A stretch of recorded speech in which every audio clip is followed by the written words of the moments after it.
quero desejar a todos vocês um feliz sábado.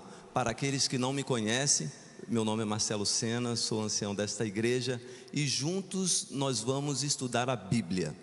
E quero estender também um feliz sábado aos nossos amigos dessa igreja que sempre nos prestigiam com a sua presença aqui, que você sinta a presença do Senhor aqui neste local. Também não poderia deixar de falar com você que está em sua casa hoje, não pôde estar aqui, devido que nós estamos com a capacidade reduzida da nossa igreja, mas você está aí sempre conosco. Seja bem-vindo, um feliz sábado você, membro da Igreja Central de Vitória, e todos os amigos que sempre nos acompanham durante essas transmissões. Queridos, neste momento nós vamos começar falando sobre o personagem central da Bíblia. Quem é o personagem central da Bíblia? Jesus Cristo, isso mesmo. Jesus é o personagem central da Bíblia. E se você é um estudante da Bíblia, me diz aqui, qual foi a última frase que Jesus disse antes de deixar esta terra? Alguém sabe? Qual foi a última frase, você que está aí acompanhando conosco, qual foi a última frase que Jesus disse antes de deixar essa terra? Escreva aí no chat, por favor, coloque aí e participe junto conosco. Então, alguém sabe? Ouvi aqui um recebereis poder, isto mesmo. Olha, abra sua Bíblia em Atos capítulo 1, verso 8. Nós vamos falar sobre o Espírito Santo. É impressionante, eu gostaria de chamar muito a atenção de vocês, porque essa mensagem ela é muito especial, porque nós vamos falar da ação do Espírito Santo no tempo do fim. Olha só, quando Jesus disse essas palavras que nós vamos ler agora em Atos capítulo 1, verso 8, que diz o seguinte, me acompanhem. Diz o seguinte: mas recebereis a virtude do Espírito Santo que há de vir sobre vós, e ser-me-eis testemunhas tanto em Jerusalém, como em toda a Judeia e Samaria e até os confins da terra. Verso 9, olha só. E quando dizia isto, vendo-o eles, foi levado às alturas, e uma nuvem o recebeu, ocultando os seus olhos. Bem, o verso 9, ele comprova que foi a última frase que Jesus disse quando esteve aqui na terra. Você concorda comigo? Então, Jesus disse um tema muito especial. Olha, o Espírito Santo. Mas eu gostaria de colocar uma coisa aqui para você. Em duas situações. Quando Jesus disse isso, Jesus morreu no ano 31. Então eu gostaria que vocês se reportassem ao ano 31. E depois eu vou levar vocês para bem distante, já mais próximo da gente, para o ano de 1870. Por que 1870? Já eu já vou explicar para você, tá bom? Mas o que eu quero dizer aqui, sempre quando eu leio o verso 9, e quando dizia isto, a preocupação de Jesus quando ele está falando aqui conosco, sabe por quê? Jesus não tivera muito tempo para falar e apresentar o Espírito Santo. Sabia disso? Jesus estava preocupado com os discípulos, porque ele olhava e falava assim, poxa, como é que eu vou introduzir o Espírito Santo se eles nem mesmo entenderam por que eu vou morrer ainda? E Jesus começa ali no capítulo 14 de João, introduzindo: e enviarei outro Consolador. Mas ele já visualizava a via dolorosa, e seria morte de cruz, mas ele ressuscitou, amém? E então, sobre este cenário, Jesus está muito preocupado com os discípulos, porque ele vai e deixaria alguém que nos acompanharia, mas ele não conseguiu abordar todos os assuntos sobre o Espírito Santo. Então ele fala o seguinte, olha, é como se Jesus falasse, vão para Jerusalém, ele está subindo, vão para Jerusalém, e de lá vocês vão receber o Espírito Santo. E você conhece muito bem a história, eles vão para Jerusalém, e chegando em Jerusalém, você sabe que os discípulos tinham assim algumas desavenças entre eles, um queria ser maior do que o outro, um queria sentar à direita do Pai, e até então, eles conseguem ali em oração e súplicas, em espírito de oração. Gostaria que você gravasse essa palavra, em espírito de oração. Eles aguardam ali e vem sobre eles o quê? O Espírito Santo, que nós chamamos de chuva temporã, e caiu no dia da festa de Pentecostes. Ora, e quando aconteceu isso, eles foram tomados pelo esse Espírito, e esse Espírito Santo, o divino Espírito Santo, eles puderam falar com intrepidez a palavra do Senhor. Eles estavam agora pregando, e tudo isto, sabe o que acontece? Eles estão agora aumentando a sua irmandade, o amor um para com o outro. Eles estão na doutrina do Evangelho e estão crescendo em oração. E é esse espírito de oração que a gente precisa ter neste momento. Então veja, e eles estão agora batizando 3.000 pessoas, a Bíblia fala, quase 3.000 pessoas, eles estão batizando neste momento. Você gostaria de participar de uma igreja assim? Uma igreja que está assim possuída pelo Espírito Santo de Deus, não é verdade? Todos nós queremos estar batizados pelo Espírito Santo. Mas eu gostaria de chamar a sua atenção, isso tudo aconteceu a partir do ano 31 em diante, essa crescente da igreja. Mas o que me chamou a atenção, e eu gostaria de compartilhar com vocês, eu gostaria agora, isso aí. Olha o que eu achei durante os meus estudos da madrugada. Eu achei esse texto que foi escrito pela Ellen White, uma mulher consagrada e que recebeu o dom profético, e ela nos escreveu esse texto, por favor, coloque na tela, que foi escrito mais ou menos em 1870. Então observe, nós temos o ano 31, uma igreja vitoriosa, uma igreja que com o Espírito Santo, e agora em 1870, olha o que ela diz: Cristo prometeu o dom do Espírito Santo à sua igreja, mas quão pouco é apreciada essa promessa. Ué, o que está acontecendo em 1870? Quão raramente o poder do Espírito é sentido na igreja, e quão pouco se fala do seu poder perante o povo. E olha só, ela agora reverbera, ecoa aquilo que foi escrito aonde? No ano 31, quando Jesus dissera antes da subida dele. Por favor, volte à tela. E diz o seguinte, olha o que ela diz: o Salvador declarou: recebereis poder ao descer sobre vós o Espírito Santo e sereis minhas testemunhas. Atos capítulo 1, verso 8.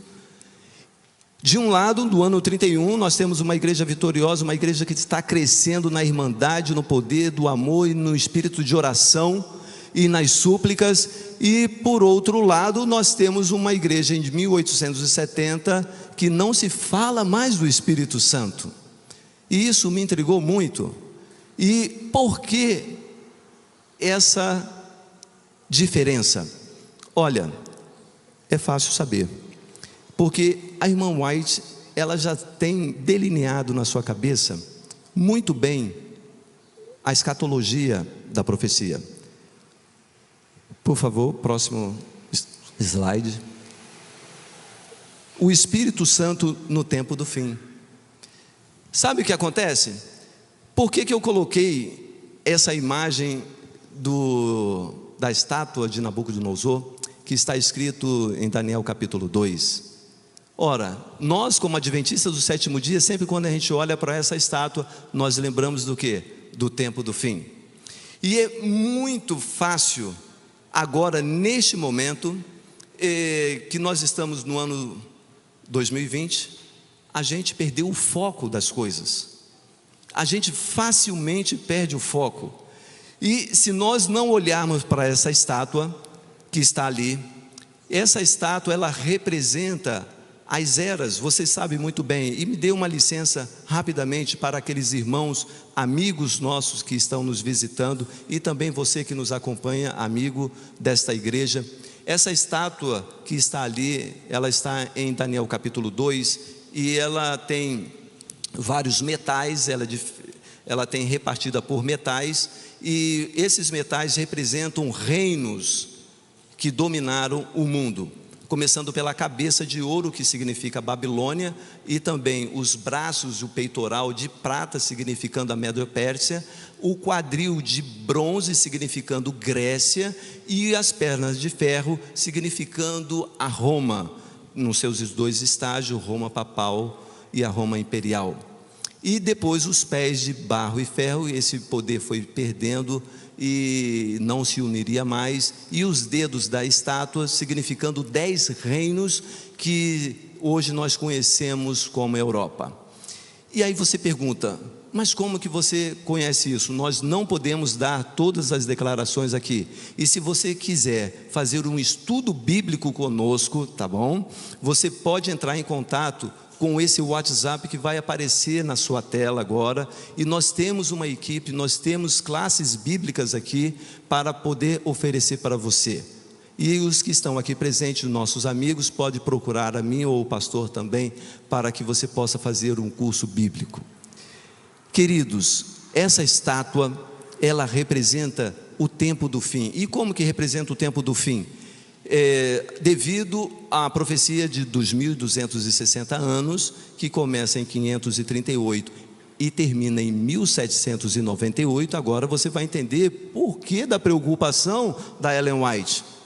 Porque ela já está em 1870, e a partir de 1798 em diante, é denominado o tempo do fim. Então, logo, nós, neste ano, agora, neste momento, nós estamos vivendo o quê? O tempo do fim. E queridos, essa mensagem agora, ela tem o objetivo para te levar para o tempo que nós estamos vivendo. Se você, preste bem atenção, se você não se conscientizar que você está no tempo do fim, você que também que está nos assistindo, se não se conscientizar que nós estamos no tempo do fim, você não vai pedir o batismo do Espírito Santo. Isto, as duas coisas estão interligadas. É como se você fosse fazer uma prova.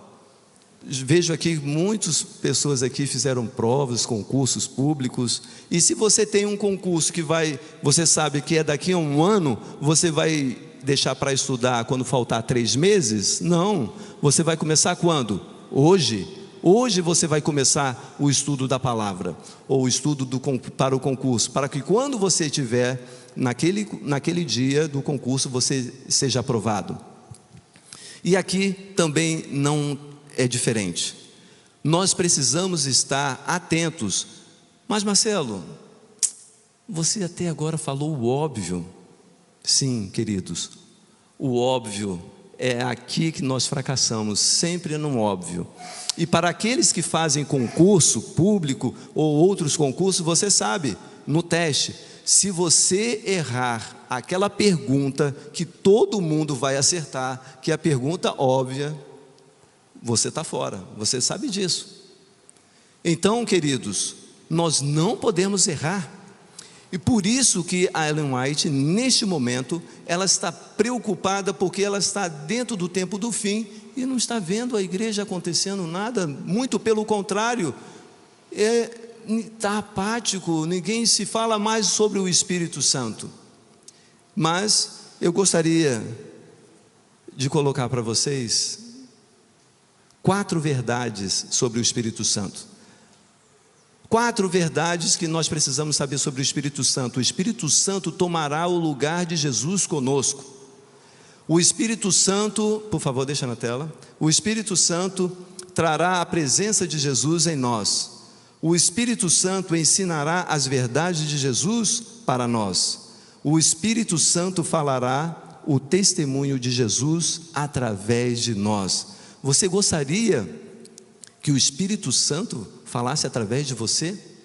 Mas para que isso aconteça, você precisa se preparar. E é isso que Ele quer fazer comigo e com você. A mensagem de hoje, ela está querendo colocar para você que existe como ser batizado pelo Espírito Santo.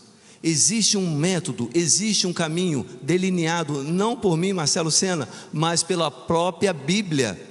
Você sabia disso? A Bíblia determinou como você pode ser batizado pelo Espírito Santo. E é isso que nós vamos ver neste momento.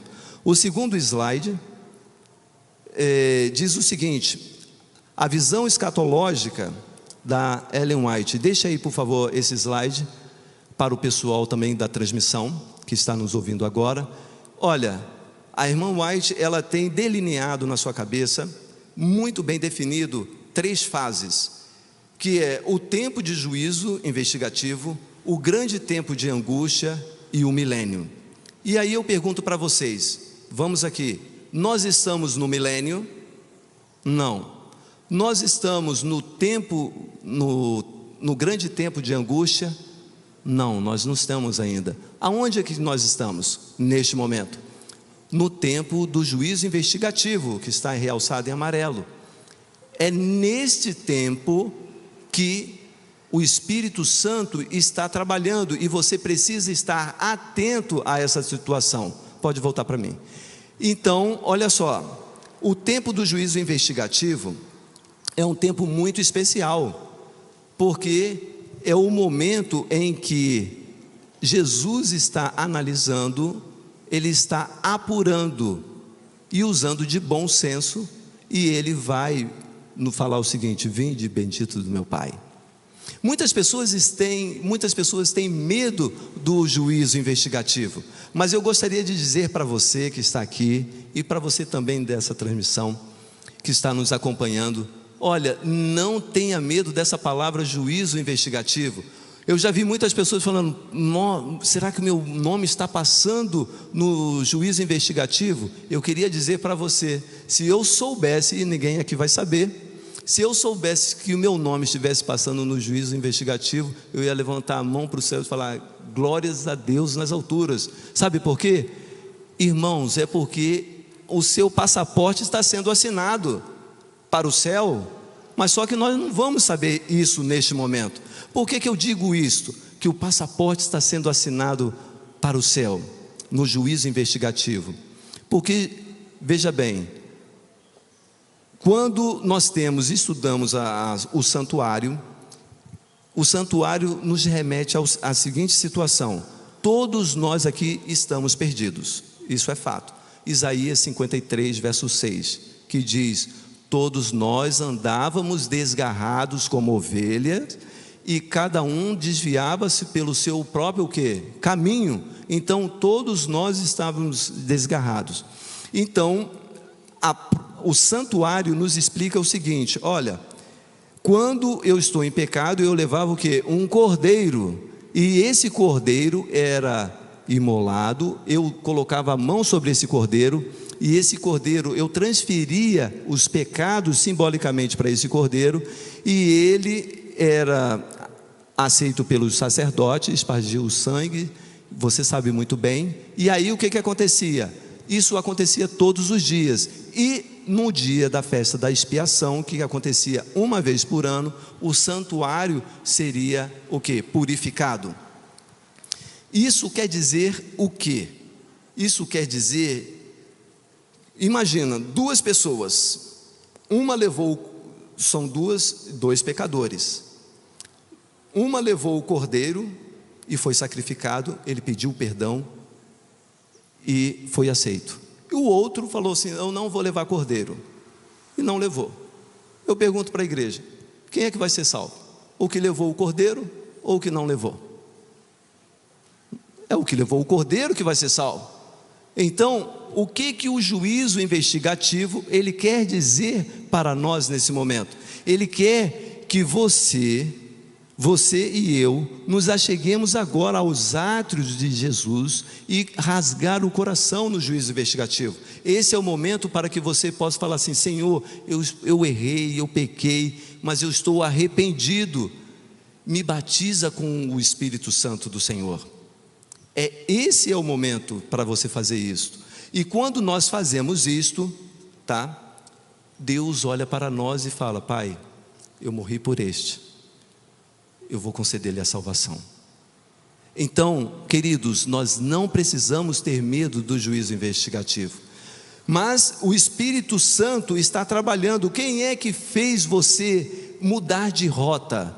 É o Espírito Santo. Então, neste momento do juízo investigativo do qual nós estamos passando agora, se você está andando por esse caminho e está em pecado, é necessário você fazer o que? Uma rotação de 180 graus e virar para este lado agora e falar o seguinte: Senhor, eis-me aqui, estou em pecado, por favor, purifica-me. Mas só que isto, o que acontece? Nós temos um outro passo importante para o que o Espírito Santo quer trabalhar em nosso coração, que é o reavivamento e a reforma. São 4 itens, não vou abordar esses itens agora. Eu só estou querendo mostrar para você como ser batizado pelo Espírito Santo, conforme a direção da Bíblia nos ensina.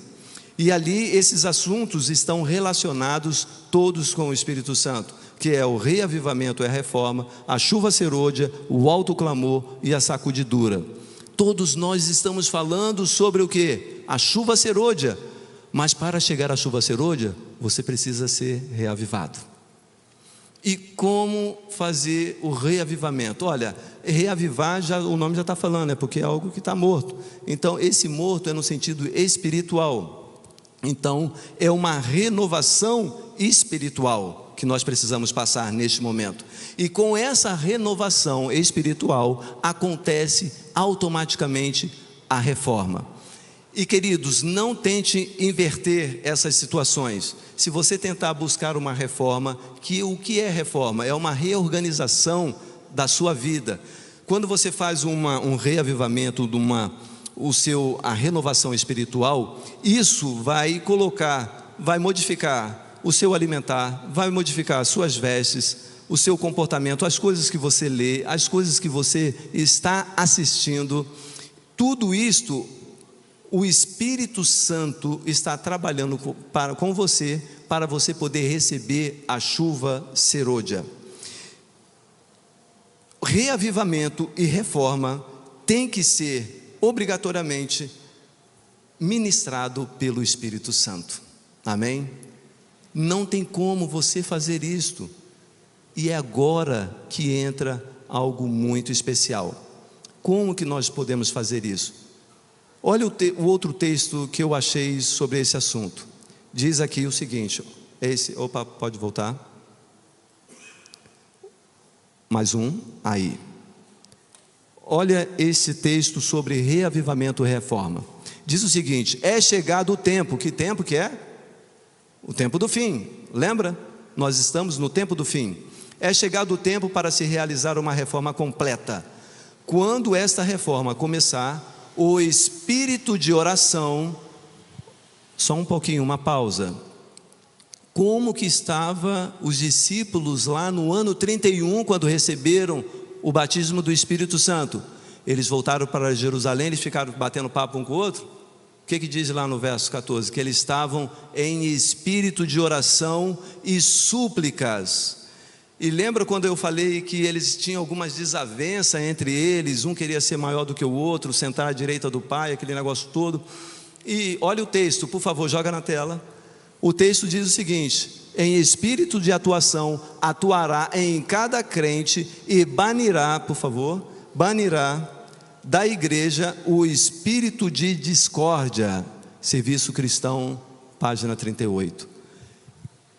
Mais uma vez, Ellen White está reportando o ano 31, quando eles receberam o batismo do Espírito Santo. E mais uma vez aqui, a gente aprendeu o seguinte, que eles foram obedientes para receber o batismo do Espírito Santo. Primeiro, obediência. Segundo, eles estavam unidos no mesmo propósito, eles estavam no propósito da oração, do Espírito, na doutrina e também agora no espírito de oração. Queridos, o que acontece aqui? Nesse espírito de oração, acontece algo muito importante. Nesse momento de pandemia, muitas coisas acontecendo conosco, a gente observa o seguinte: muitos de nossos irmãos passaram mal, não estou falando aqui da nossa igreja, mas amigos nossos, e nós abrimos um canal de oração, onde a gente colocou a liderança para orar 3 vezes ao dia, e a gente continuou orando 3 vezes ao dia. E sabe o que aconteceu? Algo muito interessante. Eu percebi que eu orava pouco. Eu estou falando da minha experiência agora. Eu percebi que eu orava pouco. Estou orando pouco. E ali eu coloquei o relógio para me despertar, porque eu tinha que colocar no grupo, vamos orar juntos. E eu vou confessar para você, chegava o momento de algumas orações, eu falava: Senhor, eu não estou tendo tempo para orar agora, eu não queria orar agora. E eu percebi essa dificuldade, e aí eu olhava para a história de Daniel e percebia que Daniel orava 3 vezes ao dia. E eu falei: olha, isso é uma disciplina e nós precisamos orar. Se nós queremos ter o mesmo espírito de oração, nós precisamos orar mais. E eu e minha família continuamos nessa jornada de oração. Só que aconteceu algo, mais um detalhe que eu vou confessar aqui para vocês. Eu não sabia orar. Eu percebi, eu falei: Senhor, não sei orar. E sempre quando acontece algo disso, vocês vão entender o que é o espírito de oração. Eu sempre falo para a minha família o seguinte: olha, se você tiver alguma dificuldade, ache na Bíblia um personagem que possa esclarecer para você e trazer uma solução.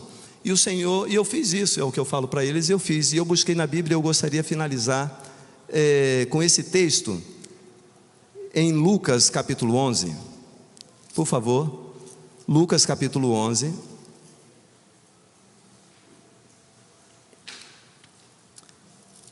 Lucas capítulo 11. Ele fala algo muito interessante, que foi a solução para mim. Jesus está com os seus discípulos ali, e eu achei os personagens principais para me atender nessa minha deficiência. Jesus estava com seus discípulos, e os discípulos vendo Jesus orando e em espírito de oração. Mas o que isso tem a ver com o batismo do Espírito Santo? Você vai ver agora. E aí, olha o que diz no verso 11: e aconteceu que, estando ele a orar em certo lugar, quando acabou, e disse um dos seus discípulos: Senhor, ensina-nos a orar, como também João ensinou os seus discípulos. Olha, os discípulos estavam ali olhando, vendo Jesus orando, e Jesus ali, naquele espírito de oração, passando não sei quanto tempo orando, e eles falaram: nossa, mas o que Jesus tanto fala ali, que não termina essa oração? E aí eles pedem: mestre, ensina-nos a orar.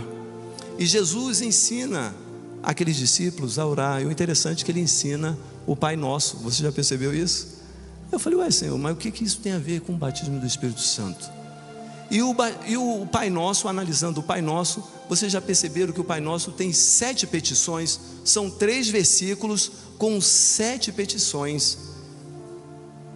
Pai nosso que estás no céu, seja feita. Pai nosso que estás nos céus, santificado seja o teu nome, venha a nós o teu reino, seja feita a tua vontade, assim na terra como no céu. O pão nosso de cada dia nos dá hoje. Perdoa as nossas dívidas, assim como nós perdoamos os nossos devedores. Não nos deixes cair em tentação e livra-nos do mal. 7 petições. Eu falei: o princípio ativo do Pai Nosso é o pedir. Pedir. E Deus ama quando você pede. Quando você pede, você se aproxima mais de Deus, sabia disso? Você vai ver aqui no final já. E o interessante é que quando Jesus explica isso para os discípulos, não sei se você já percebeu, que logo após o Pai Nosso, ele conta uma parábola.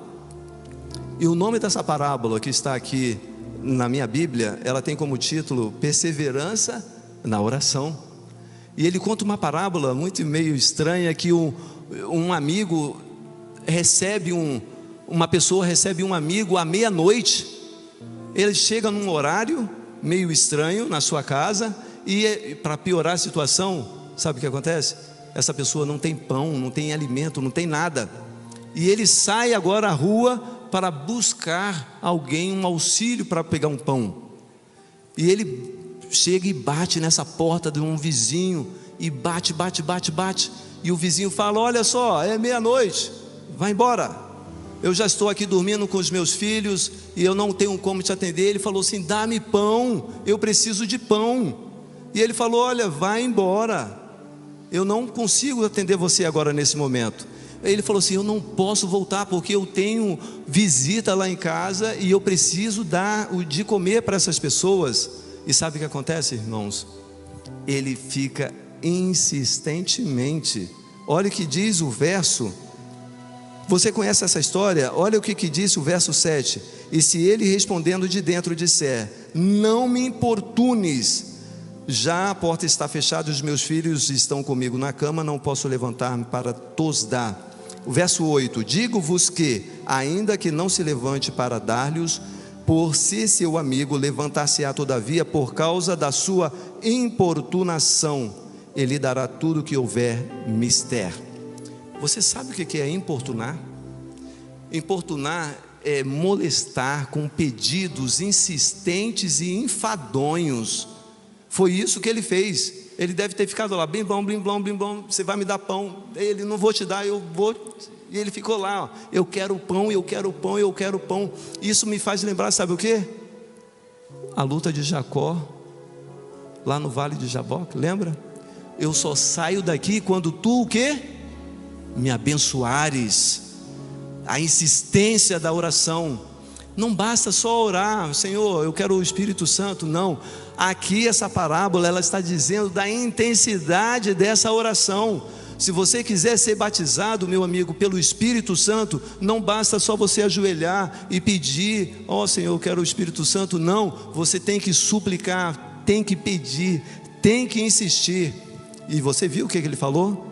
Se ele não levantar porque é seu amigo, ele vai levantar por causa da sua importunação e vai dar tudo quanto você pedir. Tipo assim, ó, por favor, vai, você está realmente querendo isso. E pedir o quê? Muitas pessoas tentam pedir várias outras coisas. Lembre-se, você está no tempo do fim. Lembre-se, você está no tempo do fim. Se você está querendo pedir uma casa, um carro, isso pode ser que Deus possa te dar, se for para a honra e glória dele. Mas peça o que Deus está querendo para o tempo do fim. E sabe o que ele fala aqui, ó, no verso 13? Diz o seguinte: pois se vós, sendo maus, sabeis dar boas dádivas aos vossos filhos, quanto mais dará o Pai Celestial o quê? O Espírito Santo de Deus. Deus quer dar o Espírito para aquele que pede, mas não é aquele pedido não, é suplicando, é pedindo: Senhor, por favor, eu preciso mudar de vida, eu quero renovar, eu quero revivamento, eu quero ser batizado pelo Espírito Santo. E eu termino com o último slide, que diz o seguinte: nossas orações devem ser tão fervorosas e persistentes quanto a petição do amigo necessitado que solicitava pães à meia-noite. Olha o que ela diz: quanto mais sincera e perseverante pedirmos, tanto mais será íntima a nossa união espiritual com Deus e receberemos maiores bênçãos do que possuímos. Queridos, quanto mais íntimo você pedir, lembra que eu falei? Quanto mais você pede, mais você se aproxima de Deus. É como se Deus estivesse lá e você aqui. E cada vez que você pede, você vai se aproximando. Senhor, por favor, eu preciso ser batizado pelo Espírito Santo. E isso vai se unindo. Senhor, por favor, eu insisto, até que os dois ficam juntos, intimamente, ligados pelo amor, ligados pelo Espírito Santo. É isto que a palavra do Senhor quer dizer para nós: obedecer, estar na doutrina, que é o estudo da palavra, estar na oração, mas numa oração poderosa, uma oração fervorosa, uma oração suplicante. E a Bíblia diz o seguinte: quando o Espírito do Senhor soprar sobre a igreja, nós teremos uma igreja vibrante, nós teremos a igreja do ano 31, e nós receberemos o batismo da chuva serôdia. Eu quero chamar agora aqui o meu amigo Eude, que ele vai cantar neste momento. Eude, por favor, pregue agora para essa igreja através do seu canto.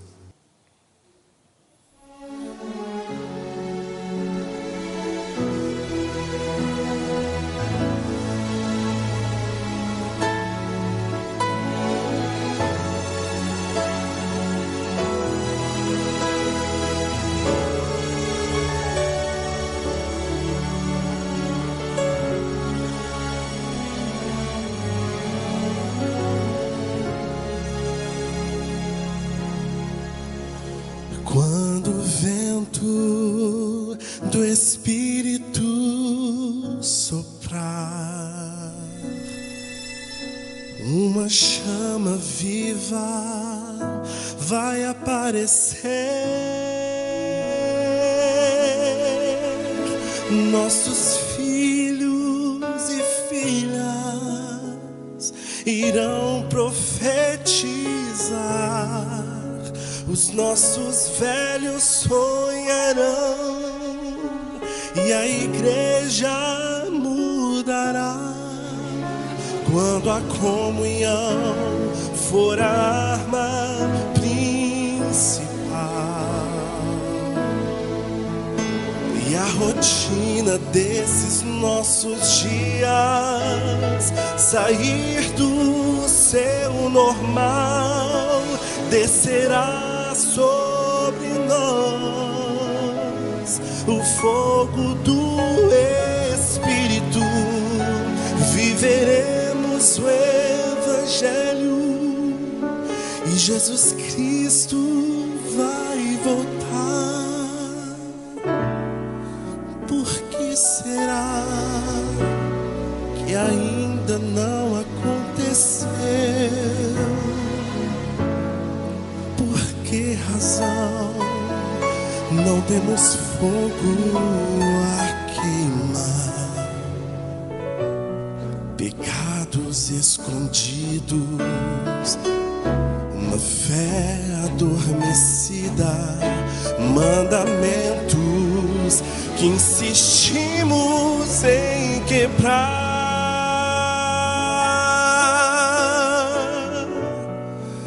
Por que será? Temos tudo nas mãos, mas não há fogo no altar.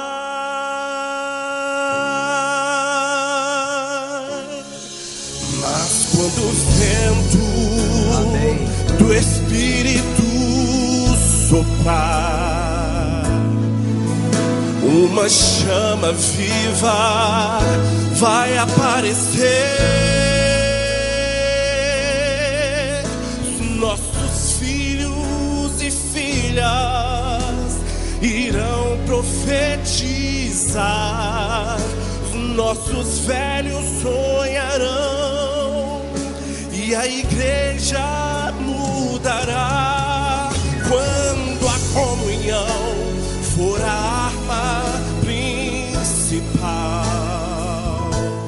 você acredita e a rotina desses nossos dias sair do seu normal, descerá sobre nós o fogo do Espírito.